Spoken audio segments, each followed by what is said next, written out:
আসসালামু আলাইকুম রহমতুল্লাহি ওয়া বারাকাতুহু। প্রিয় দর্শক শ্রোতা, আজকে আপনাদেরকে জানাবো শত্রুর কবল থেকে রক্ষা পাওয়ার উপায় এবং মামলা মোকদ্দমা অথবা বিবাদ মিটাতে চাইলে, যদি এক পক্ষ মিটাতে চায় আরেক পক্ষ মিটাতে চাচ্ছে না, মীমাংসা করতে চাচ্ছে না, তাহলে এই আমলটি আপনারা 300 বার পাঠ করে, এই দোয়াটি 300 বার পাঠ করে আল্লাহ পাকের দরবারে মুনাজাত করবেন।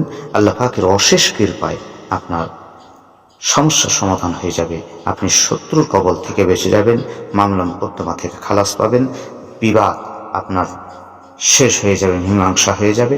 তো আমলটি হলো এই, আপনি বিসমিল্লাহ প্রথমে বলবেন, বলবেন ইয়া গফফারু ইগফিরলি যুনুবি। আমার সঙ্গে আপনারা বলেন বিসমিল্লাহির রহমানির রহিম, ইয়া গফফারু ইগফিরলি যুনুবি।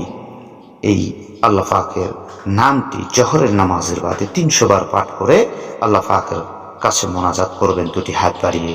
ইনশাআল্লাহ আল্লাহ পাক আপনার সমস্যার সমাধান করে দেবেন।